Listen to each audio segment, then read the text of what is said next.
इन सरकारी नौकरियों में तनख्वाह बड़ी अच्छी होती है। सोचिए, आपके पास कोई हुनर नहीं है, कोई स्किल नहीं है, लेकिन तनख्वाह शानदार है। कि भारत एक ऐसा देश है जहां बहुत सारे सरकारी कर्मचारियों को काम नहीं करने की तनख्वाह मिलती है और काम करने की रिश्वत मिलती है।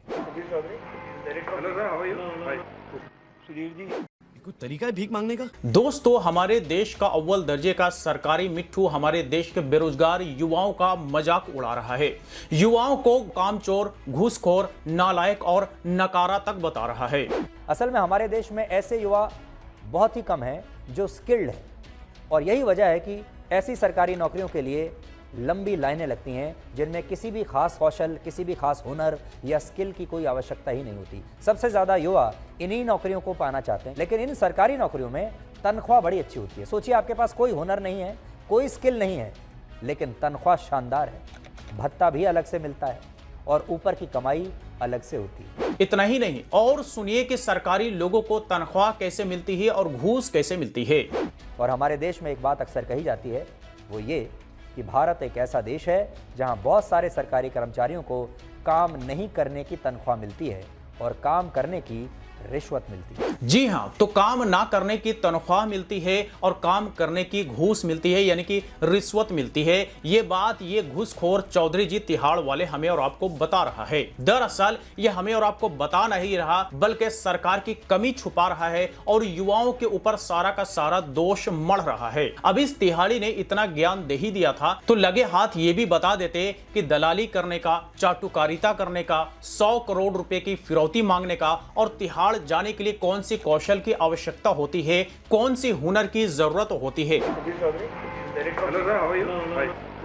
सुधीर जी, साला कोई तरीका है भीख मांगने का? हमें भी तो पता चले, पूरे देश को भी तो पता चले कि इस चौधरी जी तिहाड़ वाले के पास ऐसा कौन सा हुनर है जिसकी वजह से ये इतना चाटुकारिता कर पाता है, इतनी दलाली कर पाता है, 100 करोड़ रुपए की फिरौती भी मांग पाता है और साथ साथ तिहाड़ जेल जा करके आ भी जाता है और खुद को सबसे बड़ा देशभक्त और सबसे बड़ा राष्ट्रवादी पत्रकार भी बता रहा होता है। हमें भी ये जानना है, पूरे देश को भी ये जानना है कि दरअसल इसके अंदर कितना कूट कूट करके कौशल भरा हुआ है, कितना कूट कूट करके हुनर भरा हुआ है। युवाओं के बारे में तो छोड़ दो, क्योंकि युवा तो एग्जाम पास करते हैं, क्वालिफाई करते हैं, तो ही उन्हें नौकरी मिलती है। खैर, इसकी इस तरह की दलाली वाली रिपोर्टिंग पर लोगों ने भी इनकी जमकर फटकार लगाई। वरिष्ठ पत्रकार अजीत अंजुम साहब ट्वीट करते हुए लिखते हैं कि सुन लो सरकारी नौकरी करने वालों, इन महाशय के मुताबिक आप लोग निकम्मे हैं, कामचोर हैं, घुसखोर हैं, नालायक हैं, नकारा हैं। अब आप लोग तय कीजिए कि इनसे सहमत हैं या नहीं। चाटुकारिता के क्षेत्र में सबसे बड़ा हुनरमंद आप सबको खारिज कर रहा है। आगे अनिल कुमार साधु लिखते हैं कि सुधीर भाई, ऐसा कीजिए कि इन युवाओं को अपनी तरह एक बार में ही 100 करोड़ रुपए कमाने वाली तरकीब बता दीजिए, भले ही कुछ दिन तिहाड़ में गुजारना पड़े। आगे रफीक अहमद लिखते हैं कि ठीक है, मानते हैं, लेकिन जो स्किल्ड है उनको कब नौकरी मिलेगी? मतलब सरकार से सवाल के बजाय आम जनता पर ही दोष मढ़ दो। आगे परवीन सिंधु भीमा शिंदे लिखते हैं कि युवा सरकारी नौकरी चाहते हैं क्योंकि वहां सरकार की सभी वेलफेयर स्कीम्स लागू होती हैं। इसमें काम का काम, दाम के लिमिटेड घंटे, पेंशन, पीएफ, हेल्थ इंश्योरेंस आदि उपलब्ध है। बाकी प्राइवेट जगहों पर उद्योगपतियों ने पॉलिटिशियन से हाथ मिलाकर यह सब लाभ खत्म कर दिए हैं।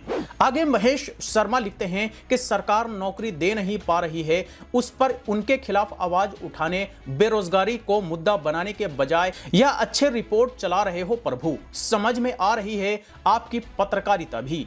आगे भरा राम लिखते हैं कि अबे ढक्कन, स्किल नहीं तो नौकरी कौन देता है? एक टीचर देश के हर विद्यार्थी को स्किल डेवलपमेंट कराता है, एक फौजी अपने स्किल से ही देश की रक्षा करता है। तेरे जैसे मानसिक विकलांगता नहीं होते, एक डॉक्टर में स्किल नहीं हो तो तेरे जैसे हजारों पागलों को सही कौन करेगा? आगे राजकुमार स्वामी लिखते हैं कि मालिक को बचाने के लिए अब इस देश के युवाओं को लालची घोषित करने का एजेंडा भी शुरू हो गया है। सच बताऊं तो इस देश में बेरोजगारों और महंगाई बढ़ाने पर इतनी शर्म नहीं आई जितनी इस सरकारी पत्रकारों की भाषा देखकर आती है। जी हां, तो ये आपने चौधरी जी तिहाड़ वाले को फटकार लगाते हुए लोगों का ट्वीट देखा। तो सवाल बड़ा सिंपल सा है कि आए दिन एग्जाम्स के पेपर्स लीक्स होते रहते हैं, लेकिन इस पर सरकार से यह सवाल नहीं पूछेंगे। सरकार लोगों को रोजगार देने में असफल रही है, ये यूं कहें कि निकम्मी सरकार जॉब देने में विफल रही है, इस पर सरकार से सवाल नहीं पूछेंगे। हमारे देश में बेरोजगारी रिकॉर्ड तोड़ है, ये यूं कहें कि आजादी के बाद से अब तक ऐसा बेरोजगारी का रेट या ऐसा दर देखने को नहीं मिला, लेकिन इस पर सरकार से सवाल नहीं पूछेंगे, क्योंकि जिस दिन इन सब पर सवाल पूछने लग जाएंगे, इन सब को मुद्दा बना करके डिबेट चलाने लग जाएंगे, तो इसके हाथ में एक कटोरा और चौराहा पकड़ा दिया जाएगा, जहां पर इसे 100 करोड़ रुपए की भीख तो क्या बल्कि चवन्नी अठन्नी तक कोई देने वाला नहीं मिलेगा। तो युवाओं को निकम्मा, युवाओं को घुसखोर, युवाओं को अकौशल बताने वाला, इस मानसिक तौर पर बीमार चौधरी जी तिहाड़ वाले के लिए हमारा मशवरा है कि किसी अच्छे से पागलखाने में जाकर के इलाज करवाए। देश हित के लिए बेहतर होगा, देश हित के लिए अच्छा होगा, और कम से कम देश हित के लिए इसे इतना करना ही चाहिए, क्योंकि इस तरह की मानसिकता देश के सामने रखने से बेहतर है कि किसी पागलखाने में जाकर के एक कोना पकड़ करके बैठ जाए, ताकि वहां पे इसका सही से उपचार हो सके, सही से इसका इलाज हो सके। और अगर फिर भी इसे समझ नहीं आता कि कौन सा पागलखाना हमारे लिए अच्छा है, तो आप हमें रिप्लाई कर दें, हम आपको बेहतर पागलखाना का सुझाव दे सकते हैं। लेकिन हमारे देश के युवाओं को टारगेट मत करो कम से कम, क्योंकि हमारे देश के युवा मेहनत करते हैं, डेली कई कई घंटे पढ़ाई करते हैं, दिन रात मेहनत करते हैं, एग्जाम क्वालिफाई करने की हर संभव कोशिश करते हैं। कम से कम हमारे देश के युवा हर एक एग्जाम को क्वालिफाई करने के लिए दिन रात मेहनत तो करते हैं, कम से कम 100 करोड़ रुपए का भीख तो नहीं मांगते, वो भी खुलेआम कैमरे पर। आज चंद्रा जी की कंसेंट है या नहीं, उनको ये लगता है कि यार ऐसा कैसे हो रहा है मेरे साथ। आपने लास्ट में बात की थी, हाँ जी। आपने बोला था कि मैं रेडियो में डिस्कस नहीं करता हूँ। हाँ जी। तो आपने बोला था कि आप हम लोग प्रोफेशनल है, मैं हूँ ना हूँ ये हूँ, हाँ। आप समाजी से बात कर लेना कि हम एक कमर्शियल डील कर रहे हैं हम लोग के साथ। मैंने उनको खाली कमर्शियल डील का बताया, उन्होंने ओके कर दिया। तो किसी और को जिम्मेदार ठहराने के बजाय अपने दामन में एक बार झांक करके इंसान को देख लेनी चाहिए कि हमारा दामन कितना साफ है, तो ही किसी दूसरे के ऊपर कीचड़ उछालनी चाहिए। वैसे चौधरी जी तिहाड़ वाले के बारे में पटना वाले खान सर बहुत खूब कहते हैं। क्या कहते हैं, थोड़ा गौर फरमाइए। वो भी भारत की मीडिया पे बिलीव करेंगे 142वें नंबर पे। ये तो साले सब 2000 के नोट में चीप खोजते हैं सब। तो आप 142वें नंबर की मीडिया से ये उम्मीद करते हैं 10 ग्राम अगर ड्रग्स पकड़ा जाता है हॉलीवुड में, फिल्म दुनिया में, तो मीडिया वाला छाती पीटता है। और कई ट्रक ये ड्रग्स पकड़ाया अडानी बंदरगाह पर, किसी को कोई फर्क नहीं पड़ा। तो can't believe on Indian media.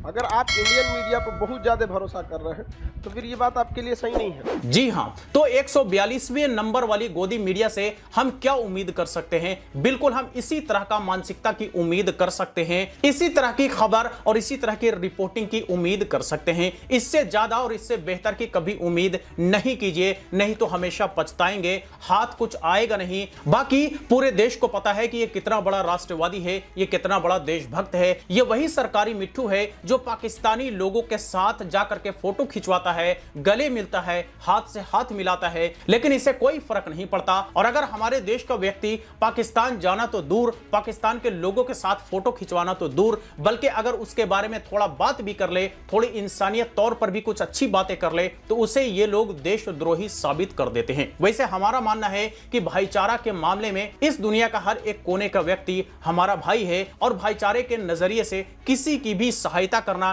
किसी के बारे में अच्छी बात करना, किसी के बारे में अच्छी सोच रखना किसी भी कीमत पर यह गलत नहीं हो सकता। लेकिन इस तरह के चौधरी जी तिहाड़ वाले के ज़हन में जो नफरत भरा हुआ है, इनके रग रग में खून के जगह पे जो नफरत दौड़ता है, दरअसल उसी का नतीजा है कि हर चीज में इसे नफरत ही दिखता है। तो इन सारे मुद्दों पर सरकार को घेरने के बजाय हमारे देश के युवाओं को ही नकारा, निकम्मा, रिश्वतखोर बता रहा है ये चौधरी जी तिहाड़ वाले। इसके बारे में आप क्या कहना चाहेंगे, हमें कमेंट बॉक्स में लिख करके जरूर बताएं। और आप ये भी बताएं कि कौन सा पागलखाना इस चौधरी जी तिहाड़ वाले के लिए बेहतर होगा, ताकि इसे बाद में सजेस्ट किया जा सके। तो चलिए आज तक के लिए इतना ही। इस पर आप अपनी राय हमें कमेंट बॉक्स में लिख करके दे सकते हैं। फिर मुलाकात होती है किसी नई वीडियो के साथ, तब तक के लिए इजाजत दीजिए, बाय बाय।